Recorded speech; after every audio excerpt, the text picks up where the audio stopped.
بسم الله الرحمن الرحيم.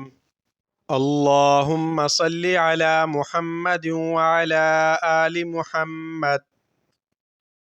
الحمد لله رب العالمين والعاقبة للمتقين والصلاة والسلام على سيد الأنبياء والمرسلين.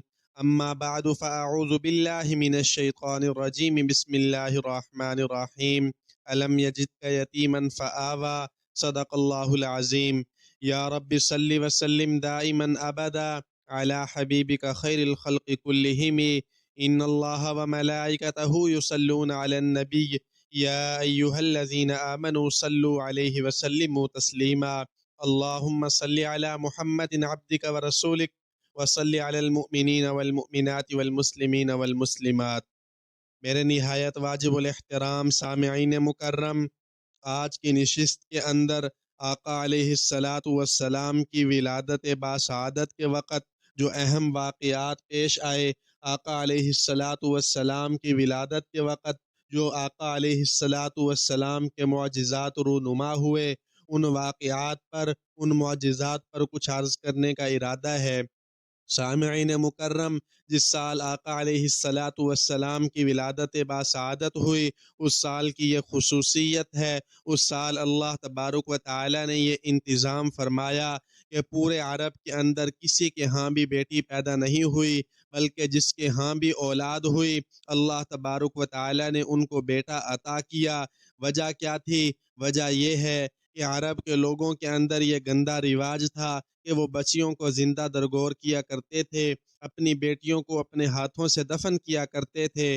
اللہ تبارک و تعالیٰ کی رحمت کو یہ گوارا نہیں تھا کہ ایک طرف تو میرا محبوب رحمت للعالمین بن کر آ رہا ہو، میرا محبوب دنیا کے اندر رحم پھیلانے کے لیے آ رہا ہو، دنیا کے اندر انصاف کرنے کے لیے آ رہا ہو، دنیا کے اندر ظلم کو مٹانے کے لیے آ رہا ہو، دنیا کے اندر مظلوموں کی مدد کرنے کے لیے آ رہا ہو، اور دوسری طرف معصوم بچیوں کو زندہ دفن کیا جا رہا ہو، دوسری طرف معصوم بچیوں کے ساتھ ظلم کیا جا رہا ہو، یہ اللہ کی رحمت کے بھی خلاف تھا، اللہ کے حبیب صلی اللہ علیہ وسلم کی رحمت کے بھی خلاف تھا۔ اس وجہ سے اللہ تبارک و تعالی نے اس سال کا یہ معجزہ ظاہر فرمایا کہ پورے سال کے اندر، پورے عرب کے اندر کسی کے ہاں بھی بیٹی پیدا نہیں ہوئی، بلکہ جس کے ہاں بھی اولاد ہوئی اس کے ہاں اولاد نرینہ ہوئی، بیٹا پیدا ہوا، کسی کے گھر بھی بچی پیدا نہیں ہوئی۔ سامعین مکرم، یہ تو معجزہ تھا، یہ تو شان تھی اس سال کی جس سال آقا علیہ الصلاۃ والسلام کی ولادت ہوئی۔ تو آپ اندازہ لگائیے کہ اس گھڑی کی کیا شان ہوگی، اس گھڑی کا کیا عالم ہوگا جس گھڑی کے اندر آقا علیہ الصلاۃ والسلام کی ولادت ہوئی۔ چنانچہ اماں آمنہ رضی اللہ تعالی عنہ فرماتی ہیں، جس وقت میرے بچے کی ولادت ہوئی، جس وقت محبوب کی ولادت باسعادت ہوئی، تو پورا مکہ المکرمہ منور ہو گیا اور نور پھوٹا، اور اتنا نور پھوٹا اور اتنی روشنی ہوئی کہ قیصر و کسریٰ کے محلات نظر آئے۔ اللہ نے اشارہ کر دیا اس بات کی طرف کہ یہ میرا محبوب آ رہا ہے اور اس کے ہاتھوں یہ محلات فتح ہوں گے، اور کسریٰ کے کنگرے گرے، اور مجوسیوں کے آتش کدھوں کے اندر جو صدیوں سے آگ جل رہی تھی، جو کبھی بھی بجھی نہیں تھی، وہ آج بجھ گئی اس گھڑی کے اندر، جس گھڑی کے اندر آقا علیہ الصلاۃ والسلام کی ولادت ہوئی، اس گھڑی وہ آگ بھی بجھ گئی۔ یہ اشارے تھے اس بات کی طرف کہ میرا وہ محبوب آ رہا ہے جو اس دنیا کے اندر انقلاب برپا کرنے والا ہے۔ سامعین مکرم، دوسرا اہم واقعہ جو آقا علیہ الصلاۃ والسلام کی ولادت باسعادت کے وقت پیش آیا، حضرت خطیب بغدادی نے روایت نقل کی ہے کہ حضرت اماں آمنہ رضی اللہ عنہ کہتی ہیں کہ جس وقت آقا علیہ الصلاۃ والسلام کی ولادت باسعادت ہوئی، میرا بچے کی ولادت ہوئی، تو ایک دم میرا بچہ میری آنکھوں سے اوجھل ہو گیا۔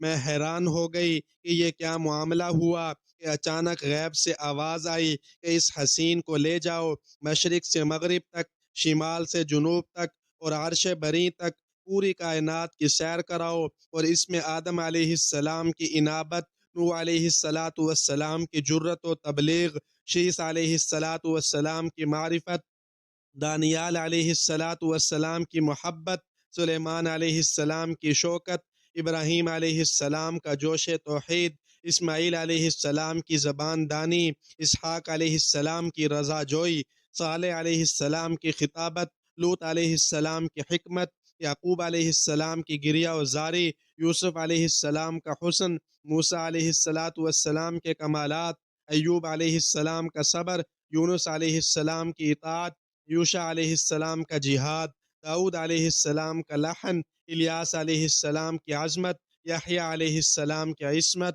عیسیٰ علیہ السلام کے معجزات، یعنی آدم علیہ السلام سے عیسیٰ علیہ السلام تک تمام انبیاء کرام کے محاسن جمع کر کے اس محمد کے سینے میں رکھ کر اس لاڈلے حسین کا نام محمد رکھ کر اسے دنیا میں بھیج دیں۔ تھوڑی دیر کے بعد بچہ میرے ہاتھوں میں واپس آ جاتا ہے۔ بی بی کہتی ہیں کہ میں اس کے حسن کو دیکھتی ہوں کہ اس کا حسن بہت بڑھ چکا ہے، اس کا حسن پہلے سے زیادہ ہو چکا ہے۔ سامعین، جب حسن کی بات آ ہی گئی، آقا علیہ السلام کتنے حسین تھے، آقا علیہ السلام کو اللہ نے کتنا حسن عطا کیا تھا۔ اما حلیمہ رضی اللہ عنہا جس وقت آقا علیہ السلام کے گھر کے اندر تشریف لاتی ہیں آقا علیہ السلام کو لینے کے لیے، تو کیا دیکھتی ہیں کہ اما آمینہ رضی اللہ عنہا اپنے بچے کے چہرے کو تک رہی ہیں اور ہنستی ہیں اور روتی ہیں۔ اما حلیمہ پوچھتی ہیں کہ اے آمنہ، ہنس کیوں رہی ہو اور رو کیوں رہی ہو؟ اما آمنہ کہتی ہیں اے حلیمہ، میں ہنس تو اس وجہ سے رہی ہوں کہ اللہ نے مجھے کتنا حسین بچہ عطا کیا ہے، اس جیسا حسین بچہ آج تک میں نے نہیں دیکھا۔ اما حلیمہ کہتی ہیں آمنہ، تو نے دیکھا ہی کیا ہے، تو اپنے قبیلے سے کبھی باہر ہی نہیں نکلی، تو کہتی ہے کہ میں نے اتنا حسین بچہ نہیں دیکھا۔ میں تو مجھ سے پوچھ، میں عرب کے مختلف قبیلوں کے اندر بچے لینے کے لیے جاتی ہوں، مختلف قبیلوں سے، مختلف قوموں سے میں بچے لے کر ان کی پرورش کرتی ہوں، مجھ سے پوچھ، آج تک اتنا حسین بچہ میں نے نہیں دیکھا۔ اوپر سے جناب عبد المطلب آتے ہیں، ان کی گفتگو سنتے ہیں اور کہتے ہیں کہ آمینہ، تو کہتی ہے کہ اتنا حسین بچہ میں نے نہیں دیکھا، حلیمہ تو کہتی ہے اتنا حسین بچہ میں نے نہیں دیکھا، تم نے دیکھا ہی کیا ہے؟ آمنہ، تم نے اپنے قبیلے دیکھے ہیں، حلیمہ تم نے عرب کے قبیلے دیکھے ہیں، مجھ سے پوچھو، میں تجارت کے لیے کبھی شام جاتا ہوں، میں تجارت کے لیے کبھی یمن جاتا ہوں، میں تو عرب کی سرزمین سے باہر بھی نکلتا ہوں، مجھ سے پوچھو، میں نے اس جیسا بچہ آج تک پوری دنیا کے اندر اتنا حسین بچہ نہیں دیکھا۔ ان کی گفتگو چل رہی ہے، اللہ کے حکم سے جبریل امین تشریف لاتے ہیں۔ جبریل کہتے ہیں آمینہ، تو کہتی ہے اتنا حسین بچہ میں نے نہیں دیکھا، حلیمہ تو کہتی ہے اتنا حسین بچہ میں نے نہیں دیکھا، عبد المطلب تو کہتا ہے اتنا حسین بچہ میں نے نہیں دیکھا، تم نے دیکھا ہی کیا ہے؟ تم نے اپنا زمانہ، اپنی دنیا دیکھی ہے، مجھ سے پوچھو، میں آدم سے لے کر عیسیٰ تک تمام انبیاء کرام کو دیکھ چکا ہوں، ان کی امتوں کو دیکھ چکا ہوں، ہر نبی کے پاس میں وہی لے کر آ چکا ہوں۔ ارے میں نے تو ان کو بھی دیکھا ہے، میں نے تو اس کے حسن کو بھی دیکھا ہے جس کے حسن کو دیکھنے والوں نے انگلیاں کٹا لی، میں نے اس کے حسن کو بھی دیکھا ہے، لیکن میں کہتا ہوں اتنا حسین بچہ آج تک میں نے نہیں دیکھا۔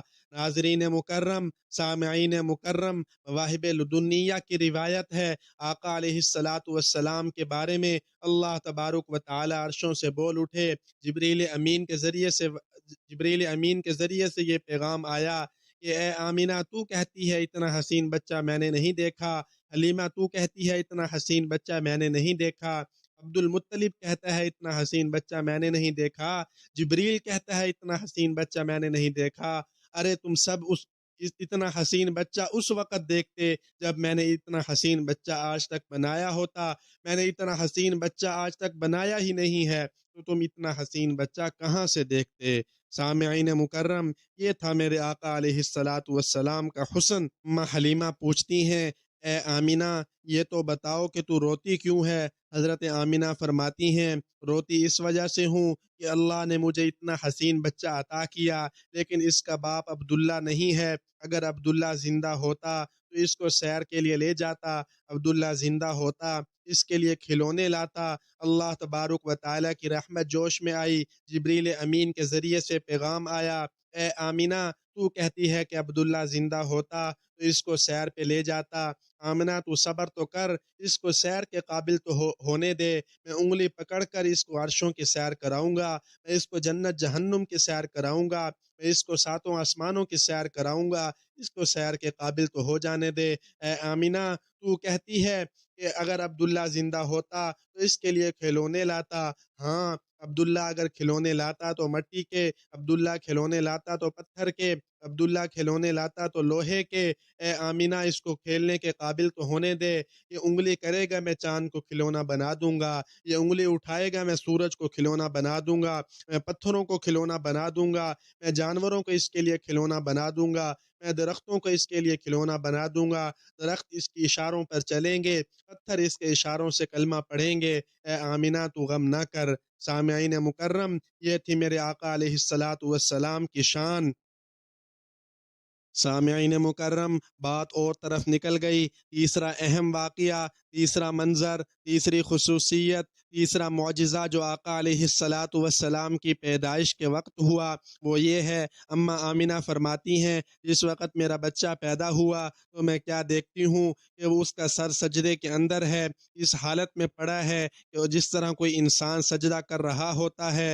اور پھر آقا علیہ الصلاۃ والسلام جس وقت پیدا ہوئے، آقا علیہ الصلاۃ والسلام کے بدن مبارک پر بالکل بھی گندگی کے آثار نہیں تھے۔ جس طرح بچہ پیدا ہوتا ہے اس کو نہلانے کی ضرورت ہوتی ہے، آقا علیہ الصلاۃ والسلام نہلائے ہوئے تھے، اور پھر آقا علیہ الصلاۃ والسلام کا ختنہ کیا ہوا تھا۔ آقا علیہ الصلاۃ والسلام کو ختنے کی ضرورت نہیں۔ سامعین مکرم، اس طرح کے بے شمار واقعات آقا علیہ الصلاۃ والسلام کی ولادت کے وقت رونما ہوئے، ان تمام کا احاطہ کرنا مجھ ناچیز کے بس کی بات نہیں۔ اللہ تبارک و تعالی سے دعا ہے اللہ تبارک و تعالی ہمیں آقا علیہ الصلاۃ والسلام کی سچی سچی محبت نصیب فرمائے۔ وآخر دعوانا ان الحمد للہ رب العالمین۔